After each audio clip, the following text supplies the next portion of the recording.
Well, during the pandemic, some people got used to skipping doctor's appointments, right? Unless they were absolutely necessary. But it looks like many people still haven't returned to those regular doctor visits. This morning, the doctor's in. Dr. Victoria Torgler, a primary care physician from Trinity Health, joining us, talking about all the things, not skipping your doctor visits, of course, being one of the #1 things. Doctor, welcome. Thank you. It's great to be here. Thanks for being here. So you're what we traditionally call a family doctor, right? Yes. Yep. Now, we have sort of lost that tradition a little bit. And why is that? Is there a doctor shortage, or is it lack of access? What is it? I think it's a little bit of both. I think there are fewer people wanting to go into primary care, fewer people going into family medicine that we used to see. And family medicine has changed a little bit over time. And the pandemic definitely changed a lot of that. I think more people are dependent on, same-day sick visits and urgent cares, and less forming that relationship with a doctor that knows them well. So the urgent care is super convenient, and there is a time and a place for urgent care. When do we say, okay, go to the urgent care versus wait to see your primary care physician or your family doctor?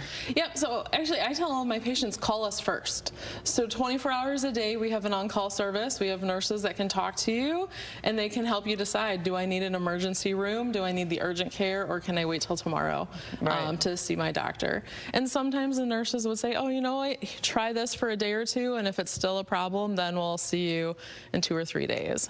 So sometimes we do want that immediate. Yeah. And maybe it's not always necessary. Maybe it doesn't have to be right that minute that we have to get an appointment that day. Let's talk about, we know that pandemic changed a lot of our habits as far as going, the doctor's offices were closed in many cases. So what do we gain from having a regular relationship with a doctor? Yep, so one of the things that we gain is just the ability for me to know you well, and kind of know what your risks are. So if I know your family history really well, I know your social history, know what you do for work, what your family life is like, I can best advise you, okay, here are things that you might need to do to keep yourself well and healthy for as long as possible. Is there a way that people can connect with a doctor that fits their schedule, their personality, all of that? How does someone go about finding that connection? It's tough.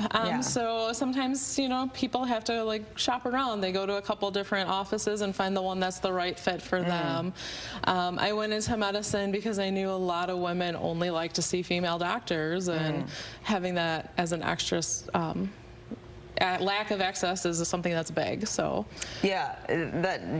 important to point out. You want to be able to identify with your doctor on some level, whether it's like-mindedness or feeling like that person can understand where you're coming from. It's so important to build that trust and that relationship.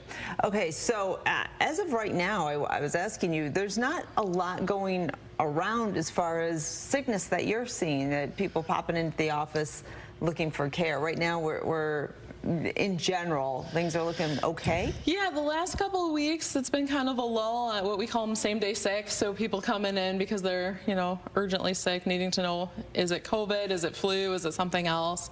So we're kind of in a little lull right now the last couple of weeks, which is great. Right, and we know that when kids start to head back to school, things explode when it comes to those sick calls, right? Yeah, September tends to be a really busy month for us for sick visits, All right, good. Dr. Torgler, we'll jump on Facebook Live and answer any of your questions. If you have questions for the doctor about anything that you're dealing with right now, or how to find a doctor, any of those questions, and then we'll continue the conversation on the 9. Primary care physician from Trinity Health is with us. Doctor, welcome back. Thank you. Let's talk about the annual physical, because that is something that can be seen as a nuisance, especially if you're walking through life and you're like, I'm fine, I don't need to do that. Does everybody need to have an annual physical? Absolutely. So the whole point of an annual physical is to find things when you're not having symptoms of anything.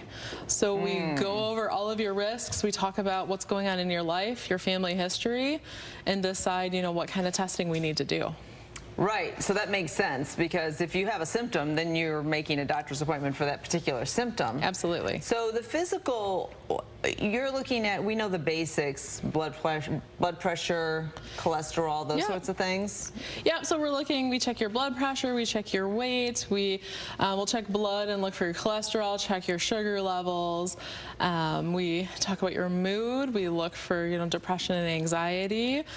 We talk about substance abuse, and then we get into family cancer risks and talk about if you're due for any cancer screenings. What does I know we've talked about this, it's changing a little bit, the screening for depression and anxiety when you go see your primary care physician. Yeah. What should that screening look like? I mean, is it just a few questions or is it more in depth? The screening is typically 2 questions to start with, and it's just asking patients in the last 2 weeks, have you felt down, depressed, hopeless, or in the last 2 weeks, have you lost pleasure in doing things that are normally pleasurable and bring you joy? And if they say yes to either of those, then we dig deeper into what's going on. And those are a couple of questions that you have to really answer honestly. Yeah. And do kind of a little gut check of your life and know what the answer is. Absolutely. Okay, so everybody should be getting the annual physical. Yes. And when you're the patient showing up, so you're in search of a good doctor, maybe you think you found one. How are you a good patient? It's a great question. Good. To be a good patient, just come in willing to talk, willing to answer questions. If you know your family history, bring in things that you know about your family history. If you have medications from a previous doctor, things that you're already taking, even if it's herbal supplements, bring those on in physically so we can look at them and make sure we have the right names and doses of everything. When you say know your family medical history, what are you looking for exactly in your family history? How far deep do you have to go in the family tree? Right. So we're typically asking about grandparents, parents, siblings, children. So with cancers, we would say, any of those people, do they have significant cancers that we need to know about? And we're also looking at a younger age where it might be a more genetic condition versus environmental factors from growing old, right? Absolutely. So we know lung cancer is almost completely linked to smoking. So we don't screen for young cancer in non-smokers. But family history in young people, colon cancer is coming younger and younger, breast cancer, big genetic risk for young people if mom and grandma had breast cancer. Right, absolutely. Okay, so the takeaway is get your annual physical, show up, be ready to share your private information with the doctor, and bottom line is, if you're afraid to go to the doctor, the more you know, you will sleep better at night. Even if the news is, even if you got to work on a couple things. Absolutely. Knowledge is power, and if you know what's going on, you can actually do things to help yourself. Yeah, absolutely. Doctor, thank you for being in this morning.